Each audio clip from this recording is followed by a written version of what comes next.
오늘의 주제는 여호와의 증인이 왜 이단이 되는가라는 제가 생각했을 때 진짜 이유에 대해서 말씀드리도록 하겠습니다. 일부 이제 그 교리는 뭐 카톨릭이나 개신교 쪽에서 얘기하는 것 중에 다른 부분이 조금 있기는 합니다. 그런데 그것이 진짜 이유일까라는 거에 대해서는 의문점이 들 수밖에 없습니다. 제가 이제 요것을 첫째 수혈 거부 문제하고 두 번째로는 병력 기피, 세 번째로는 11조, 그 다음에 네 번째로는 삼위일체, 요 순서대로 말씀드리도록 하겠습니다. 제가 말씀드리는 내용을 듣다 보면은 이 다른 점이 있다 하더라도 그럴 수도 있겠네 라고 생각하는 것이 이제 대부분일 것이에요. 자, 먼저 수혈 거부입니다. 그런데 이 수혈을 이제 꼭 필요로 하는 사람이 있는 반면에 과거에 알고 있던 그 수혈의 정의하고 현재 수혈의 정의는 많이 틀립니다. 40년 전의 이론과 지금 이론이 틀리다는 얘기예요. 과거에는 뭐 수혈하면 한 파운드짜리를 갖다 이렇게 놔도 되는데 이거 아는 분이네 그러면 여기 뭐 4개 쓰세요 그러고 우선 갖다 주고서 4개 막 집어넣고 그랬다고 그래요. 그랬는데 현재는 이렇게 하는 것이 수혈을 하게 되게 되면은 그냥 자기 피를 가지고 수혈했으면은 그냥 하루나 이틀 후에 퇴원하는 반면에 수혈을 받은 분들은 일주일 이상 그 병원에 계속 입원해야 되는 경우도 많고, 또 수혈이 끝나고 나서도 장기간 고생할 수밖에 없다고 합니다. 요 문제는 그 세바시 538회분을 찾아보세요. 그러면은 그 외과 선생님이 나오셔서 요 문제에 대해서 저보다 더 자세히 말씀드릴 수가 있습니다. 자, 근데 수혈을 거부했다고 그러니까 살릴 수 있는 사람을 죽였기 때문에 그거는 이단이라고 이제 개신교 쪽에서 말씀들을 하시는데, 그러면 병력 기피에 들어가면은 한국 사회에서는 이게 병력 기피라는 것이 굉장히 민감한 문제일 수밖에 없습니다. 더군다나 이제 한국 사회는 북한을 이제 맞이하고 있으니까 언제 전쟁이 일어날지 모르니까 병력을 기피하는 사람들은 나쁜 놈이다라고 이제 찍을 수밖에 없어요. 그런데 기독교라는 것은 한국만의 기독교가 아니라 전 세계에 이제 기독교라고 해야 되잖아요. 그러면 예를 들어서 여기 독일이 있고 여기 프랑스가 있습니다. 그런데 독일하고 프랑스하고 실제로 전쟁을 했었잖아요. 뭐 2차 대전 같은데. 그러면은 독일에서도 기독교를 믿는 신자가 있을 거고, 프랑스에도 기독교를 믿는 신자가 있을 거예요. 그러면은 내가 살기 위해서 하나님의 자녀인 다른 신자를 죽일 수가 있잖아요. 그러니까 내가 형제 자매를 죽일 수가 없기 때문에 내가 병력을 기피한다. 그럴 수도 있다고 생각이 들잖아요. 아, 구약에서는 하나님이 이스라엘 민족하고, 그건 이방인들만 있을 때 얘기입니다. 그렇지만은 지금 현재는 이방인이 아니라 같은 국가, 다른 국가이지만은 같은 종교를 갖고 있는 사람이 있을 수가 있다는 얘기예요. 그러면은 병력 기피를 안 하고 가서 다른 형제를 죽이는 것은 괜찮고, 수혈을 위해서 죽인 거는 이단이고, 그거는 조금 말이 안 되지 않겠습니까? 그러니까 전반적으로 이걸 좀 따져보고 판단하자는 얘기입니다. 더군다나 십계명에 살인하지 말라고 그랬는데, 내가 총을 들고 다른 사람을 죽이는 거는 국가를 위해서 죽이는 것이지 하나님을 위해서 하는 행위라고 할 수는 없지 않아요. 그 다음에 이제 제가 이제 이런 재미난 얘기를 하나 해드릴게요. 어느 이제 프랑스 이제 시민이 미국으로 이제 미국인으로 이제 귀화하기 위해서 시민권 신청을 했대요.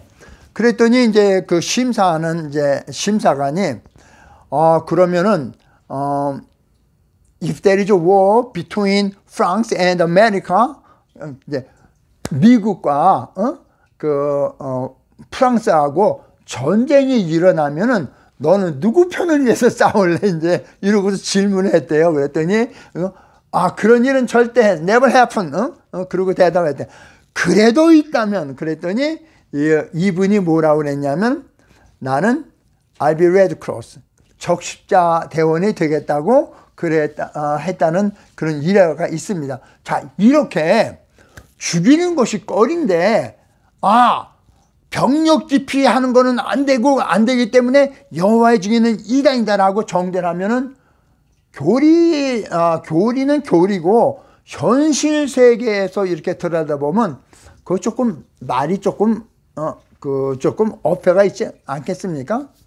그 다음에 이제 11조에 대한 문제입니다.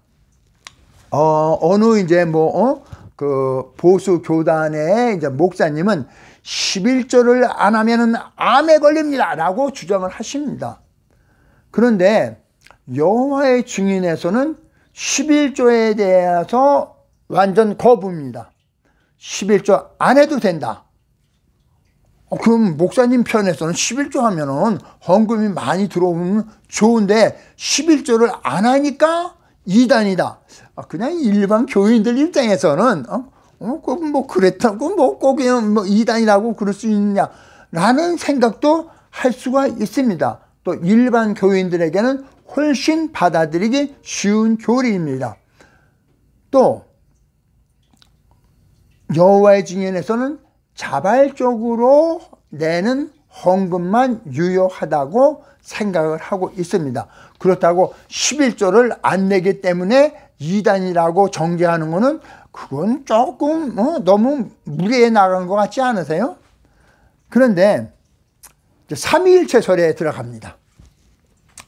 그 이제 삼위일체설은 성부, 성자, 성령이 위가 다르지만은 다 같은 신이고 하나님이다 이런데, 여호와의 증인에서는 삼위일체설을 인정하지 않습니다. 하나님은 하나님이고 아들은 아들이지 어떻게 아들과 하나님이 이제 같을 수가 있느냐라고 주장합니다. 물론 서로 그 성경을 보면은 삼위일체설이 맞는 것 같기도 하고 삼위일체설이 안 맞는 것 같기도 하고, 조금 그냥 일반인으로서는 저로서도 그냥 조금 퀘스천 마크가 될 수가 있습니다. 그래서 제가 이제 그 여호와의 증인한테 한번 물어봤어요. 내가 삼위일체를 믿는데, 그리고 내가 죄인이고, 그리고 예수께서 내 죄를 위하여 계속해서 돌아가셨다 믿으면은 천국에 갈 수 있습니까? 라고 질문하니까 천국에 갈 수 있다라고 설명을 합니다. 그래서 제가 목사님께 또 질문을 드렸어요. 목사님께 삼위일체를 부정하는데 똑같이 내가 죄인임을 인정하고 고백하고 예수께서 내 죄를 위하여 돌아가셨다는 것을 내가 믿으면은 천국에 갈 수 있습니까? 하니까 목사님께서 천국에 갈 수 있다입니다. 일반 신도들한테는 삼위일체설이 내가 천국에 가는데 지장이 없다고 얘기합니다. 그러므로 삼위일체설은 천국 가는 데는 지장이 없는 교파와 교리 간의 그냥 다툼으로밖에 보이지 않는 것이 제 의견입니다. 그러면은 일반인들은 뭐 이렇게 삼위일체설이나 뭐 11 이런 내용을 다 사실은 공부하기가 좀 어렵습니다. 그냥 목사님이 그냥 말씀하시면은 아멘 그러고 이제 받아들이고 그런 것이 이제 대부분이겠죠. 자, 그러면은 왜 목사님들은 여호와의 증인을 이단이라고 꼭 집어서 얘기해야만 했을까에 대한 답변입니다.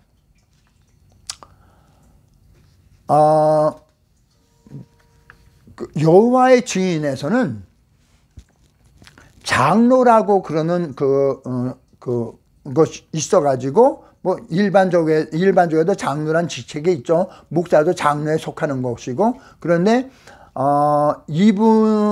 여호와의 증인에서는 장로가 여호와의 왕국 그런 빌딩 같은 걸 관리하고 하지만은 이분은 돈을 받지 않습니다. 이분은 자진해서 봉사합니다. 그러므로 여호와의 증인에서는 일반 교회의 목사님들을 향해서 사꾼이라고 얘기를 합니다. 사꾼이라고 그러는 것은 뭐냐면은 그냥 돈 받고 양떼를 관리하는 목자다 이거예요. 그러니까 가짜 목사다 이거야. 그런데 성경에 보면은 또 목사님들도 살해를 받아야 된다는 그런 구절도 또한 있습니다. 하지만 그냥 둘을 갖다 가만히 놓고 이제 보면은 나는 하나님을 위해서 전적으로 내 몸과 마음을 희생해서 돈을 안 받고 하나님께 봉사할 거야 라는 이 대목에 목사님들은 성경에 이런 것도 있어 그러지만 일반 사람들이 듣기에는 좀 격이 좀 떨어질 수밖에 없겠죠. 자, 사꾼이고 그러므로 선한 목자가 아니라고 하니까 목사님들은 연락했죠. 안 그렇겠어요? 제가 만약에 목사라고 그래도 연락했죠. 그런데 여호와의 증인에서는 교리면에서 봤을 때는 그냥 그럴 수도 있겠네. 그리고 일반적으로 이해가 갈 수 있는 교리의 설명이지만은 너는 사꾼이야. 너는 선한 목자가 아니야. 너는 돈 받는 놈이야. 라고 얘기하는 데는 열받을 수밖에 없지 않겠습니까? 이게 목사님들이 여호와의 증인을 정죄하는 이단이라고 하는 진짜 이유입니다. 하지만 저는 여호와의 증인에 속하지는 않습니다. 시청해 주셔서